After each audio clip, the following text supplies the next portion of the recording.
Today I'm going to be teaching you guys how to arrange your beats so you can export them to post on YouTube or to send them out to artists, that kind of stuff. Arrangement's like one of those things where there's not a certain way you have to do it, but you still kind of need to know the basics of it.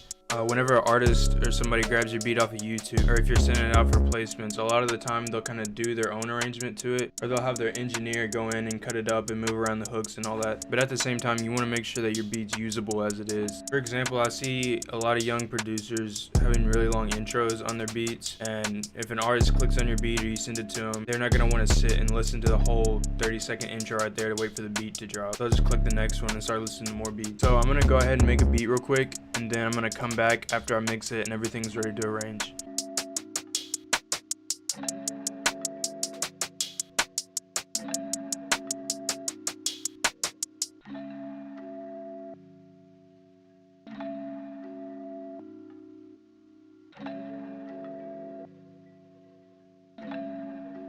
Alright, so I just finished making the beat and everything and mixing it. So here's all my drums right here, and I have the whole loop up here. First of all, what I like to do is I like to come into the melody and then chop up all the parts that are different, so it's kind of like it's its own loop.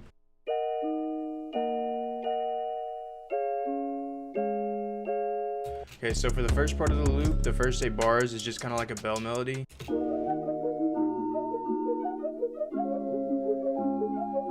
And the second one's kind of like some chords with an art behind it.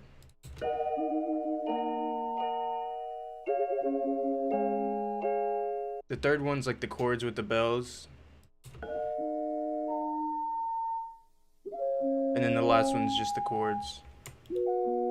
So whenever I'm arranging beats, what I like to do is in the intro and the verse, I like to have the simplest melody that I have in the loop or in the beat I made, but I still want it to have enough to where it's not boring, you know what I mean? For this one, I think I'm gonna use the first bells right here because it'll still catch the attention of artists and it's still simple enough. So I think whenever the beat drops, I'm gonna use this third pattern right here because it's still pretty simple, but it has both of the chord and the bell melodies in there. So I'm gonna go ahead and move that to where the hook comes in, and I'm gonna duplicate it over because I want my hook to be 16 bars. These chords right here is the simplest melody I have in this loop, so I'm gonna use that starting out in the verse. So I want my verse to be 24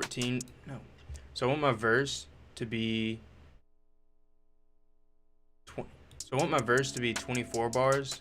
So I'm gonna have the really simple chord progression right here and then right here, and then I'm gonna bring back the original bells for the third part of the verse. And then finally what we have last right here is the pre-hook or bridge. So what I'm gonna do is press Alt-T, and that brings up a marker menu. That way I can lay everything out and kind of show you more. Okay, so for the intro, the beat, I don't use any sound. All I put in there is a tag or maybe a riser. So right here we have the hook. For the first 8 bars of the hook, I like to take out all of the perks and extra open hats and that kind of stuff. I'm just gonna take out these bottom 3 sounds right here. Sometimes what I like to do with my hi-hat is right click this little icon right here and select make unique.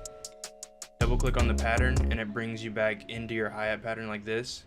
And I take out all of the extra notes, like the ones on top and on the bottom, just so I have a simple pattern for the first part. So this is what the first part of my hook looks like, and then for the second part of the hook, I'm just gonna leave all of the drums in that I had in the beat, so everything's hitting. And another thing you can do to kind of add some more variation, on the second part of your hook, you can drag down this melody and make it unique, just like we did the hi-hat. And I actually already pitched this melody up 8 notes, so I'm gonna solo it and render it out again. So this is my new melody right here, and all I'm gonna do is pitch it up 12 notes. Just turn the volume down in the channel settings so it's not as loud. Then whenever the melody changes, it'll sound like this.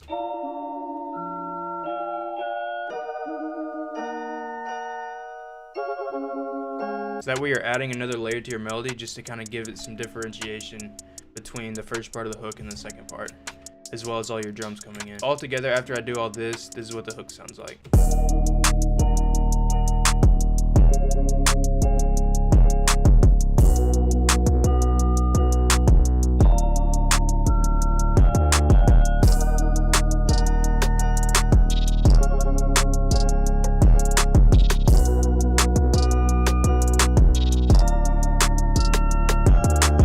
So now onto the verse. Like I said earlier, I like to keep the melodies pretty simple, so I'm gonna keep the drums simple in the first part to match it. What I'm gonna do is take out all of the drums besides the clap and the hi-hat. What I've been doing recently is bringing the 808 in and having it come in 2 bars after the clap and hi-hat come in. So the next part of the verse, I kept the melody simple. What I like to do is bring in all of the drums that I use, just like I had in the hook right here, and have everything hit right here. And then finally, for the last part of the verse, I just duplicate this over, and I like to take out the 808 and the kick, and occasionally I'll take out a perk or open hat, but I think I'm going to keep it for this beat. And so altogether the verse sounds like this.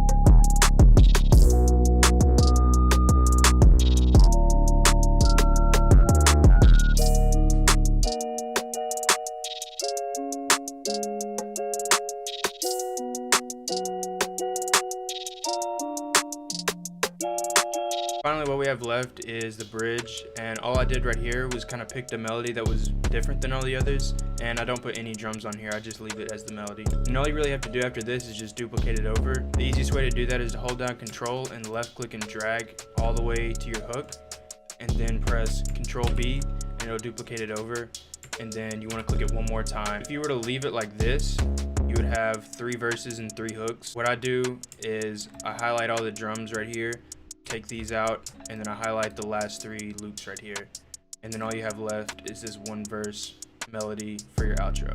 So yeah, I mean, that's really all there is when it comes to arrangement with your beats. Like I said, a lot of the times artists will rearrange it how they like it anyway, but you still want to catch their attention and still have the beat hidden so they can use it how it is. If you're not already, make sure you subscribe to the Tree Sound channel, turn on notifications to know whenever we post. You can follow me on Instagram and Twitter @base1_. The sounds I use in this video will be down below in the description, so you can grab those if you want them. And yeah, thank you for watching.